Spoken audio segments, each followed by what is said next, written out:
Bom, mais um caso aqui agora para a gente analisar. E aqui a gente tem um caso de uma mulher, tá?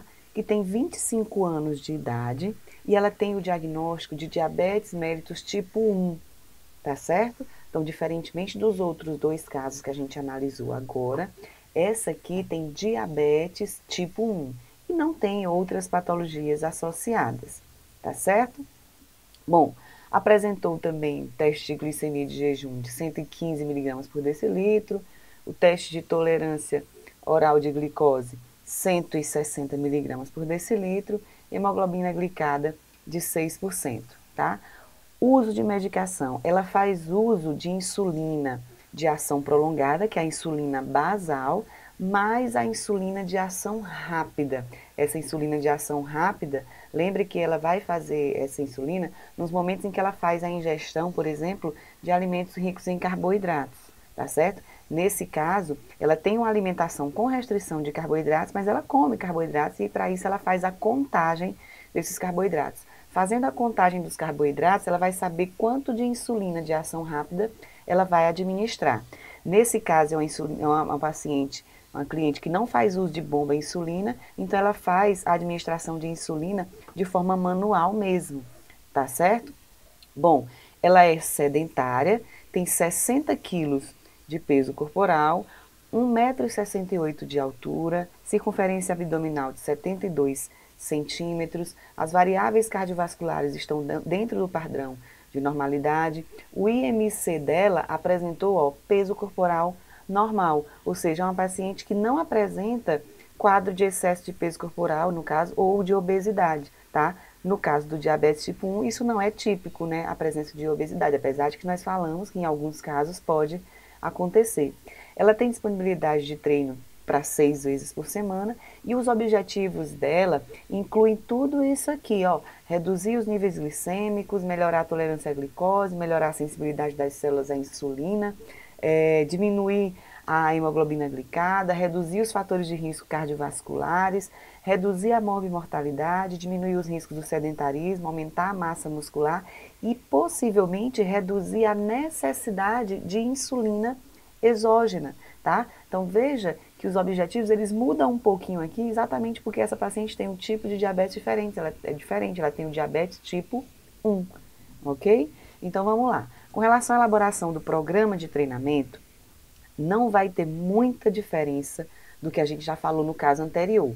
Você pode escolher exercícios resistidos e ou exercícios aeróbios, ou ainda pode fazer o treino concorrente. Sugiro as ações musculares para serem utilizadas do tipo isoinercial, trabalhar os principais grupamentos musculares, já que ela não tem nenhuma especificidade com relação a grupos ou grupos musculares ou músculos específicos, né? Ela tem disponibilidade 6 vezes por semana, então nós vamos usar as 6 vezes por semana de disponibilidade dela e a gente vai dividir o treino em A e B, tá?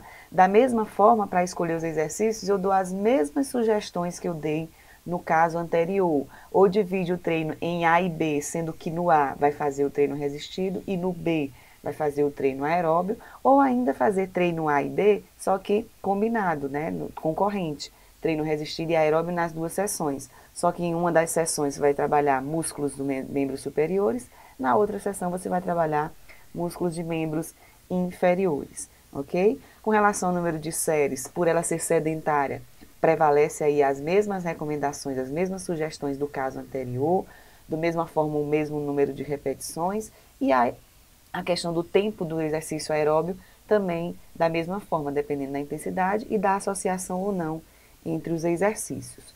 Com relação à intensidade do exercício, perceba que a intensidade dela aqui pode ser um pouquinho maior, porque ela não é mais idosa, ela já é uma pessoa jovem, então ela pode treinar inicialmente com intensidade um pouco maior.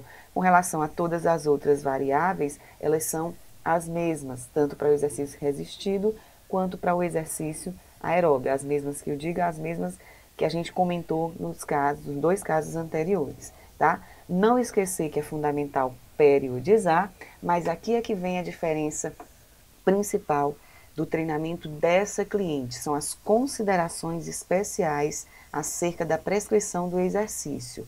Olha só, quando você vai realizar exercícios aeróbios com essa cliente, você deve intercalar sessões curtas e de alta intensidade nesse exercício aeróbio para evitar uma possível glicemia. Já explicamos por que isso, né? Exercício de alta intensidade tende a gerar hiperglicemia. E no caso dos exercícios aeróbios, hipoglicemia, tá? Para evitar isso, intercalar sessões curtas e de alta intensidade.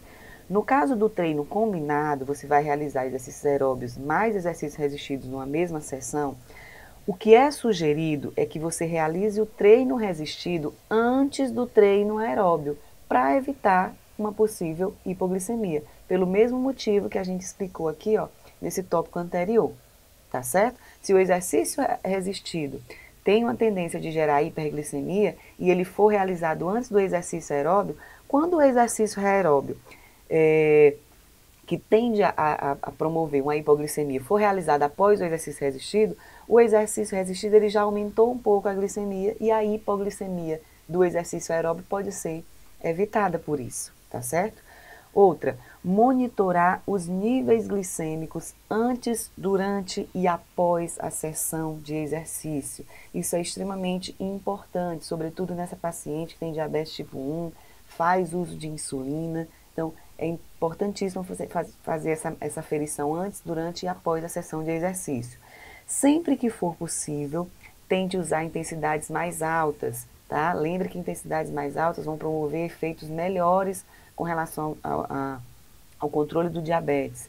Lembrando também que nesse caso a cliente ela não apresenta nenhuma contraindicação para os esforços de alta intensidade. Se apresentasse, a gente não iria poder utilizar, mas ela não apresenta, tá? A cliente deve ter sempre uma suplementação de carboidrato consigo durante quando ela for realizar o exercício, porque isso pode ser necessário. Então, quando for necessário fazer uma suplementação de carboidrato, por exemplo, uma possível hipoglicemia, esse carboidrato tem que estar disponível lá para ela fazer a ingestão imediatamente, tá? Então, ela tem que ser orientada a sempre levar essa suplementação de carboidrato. Como eu falei, existem pacotinhos de carboidrato, né, já disponível para uso de pacientes com diabetes, que fazem uso de insulina, ou existem outros meios que os próprios pacientes já estão familiarizados para fazer essa suplementação, tá certo? Você deve orientar a sua cliente a realizar, no caso, sob a orientação médica e de um nutricionista, os ajustes necessários nas doses de insulina e na ingestão de carboidrato. Lembre que a realização de exercícios vai solicitar uma alteração nessa dose de insulina e também uma alteração nessa quantidade de carboidrato ingerida, tá? Isso tem que ser conversado com o médico, isso tem que ser conversado com o nutricionista e esses ajustes devem ser feitos, tá? Então você deve fazer essa orientação à sua cliente. Na maioria dos usuários de insulina, vai precisar, ou seja, vai ser necessário consumir carboidrato antes da prática dos exercícios. Caso a glicemia que você vai medir antes da realização do exercício esteja menor ou igual a 100 miligramas por decilitro. Então, eventualmente, se essa cliente aparecer na sessão de exercício e durante a mensuração, né, da glicemia antes da sessão, ela apresentar uma glicemia menor que 100 miligramas por decilitro, menor ou igual, possivelmente ela vai necessitar fazer uma suplementação de carboidrato, tá certo? Especialmente se ela for realizar exercícios de baixa a moderada intensidade, tá? No caso, se o exercício for realizado durante os picos de ação da insulina, que geralmente ocorrem em 2 a 3 horas após a administração, as doses de insulina de ação rápida ou curta possivelmente vão ter que ser reduzidas, tá certo? Então, ó, isso aqui também tem que ser conversado com o médico da paciente para que seja ajustado, tá certo? Bom, se a cliente ocasionalmente apresentar um quadro de hiperglicemia, ela foi treinar e de repente nesse dia ela apresentou um quadro de hiperglicemia, a glicemia dela estava em 300 miligramas por decilitro, por exemplo.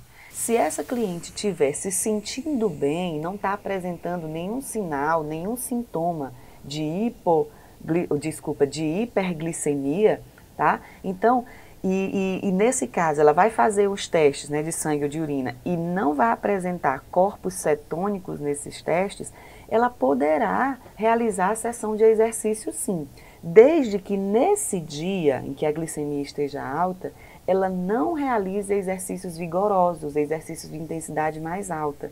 Por quê? Porque exercício de intensidade vigorosa vai aumentar mais ainda essa glicemia. Então, se ela estiver se sentindo bem, não tiver corpos cetônicos presentes nos testes de sangue ou de urina, ela pode realizar exercícios de baixa a moderada intensidade e deve evitar exercícios de alta intensidade, pelo menos até os valores glicêmicos reduzirem e a hidratação da cliente seja garantida, tá? Então, atenção a isso aqui. Mas é importante a gente ressaltar que um valor de segurança para a prática ou não do exercício naquele dia é exatamente um valor abaixo de 250 miligramas por decilitro de glicemia, tá? Abaixo ou igual a 250 miligramas é um valor seguro. Já um valor de 300 miligramas por decilitro, mesmo que não esteja que não tenha a presença de corpos cetônicos nos testes, é um valor considerado mais arriscado. Porém, alguns pacientes conseguem fazer sim, não sentem nada, não tem grandes complicações. Isso também é algo que você pode conversar com o cliente e com o médico que está cuidando desse cliente, tá? Em alguns casos, não vai poder. Mas, nos casos em que a cliente não sente nada, nenhum sinal, nenhum sintoma de hiperglicemia, possivelmente ela vai poder fazer a sessão de exercício. Você só vai ter que evitar os exercícios com intensidades mais altas, ok? Bom, e por fim, você deve sempre, a todo momento, estar atento aos sinais e sintomas sugestivos de hipoglicemia e até coloco também de hiperglicemia, tá? Então, fique atento a esses sinais, esses sintomas, para você fazer a intervenção necessária caso isso ocorra. Tudo bem? Bom, mais uma vez, agradeço a sua presença comigo aqui até agora. Espero que com esses casos clínicos você tenha conseguido absorver uma melhor estratégia para você aplicar o exercício físico, tá? Com seus clientes. Esses 3 casos já dá para você ter uma noção mais geral de como proceder, mas gostaria mais uma vez de ressaltar, tá? Tudo o que foi colocado nos casos aqui são sugestões. Isso pode variar muito de cliente para cliente e você atentando a esses cuidados que a gente está colocando, especialmente essas considerações especiais, você pode fazer outras estratégias, utilizar outras estratégias e o paciente, o cliente, ele vai ter um desempenho tão bom quanto ele teria se ele tivesse realizado essas sugestões que a gente colocou aqui, tá certo? Então, mais uma vez, foi um grande prazer estar aqui com você, um grande abraço e até mais.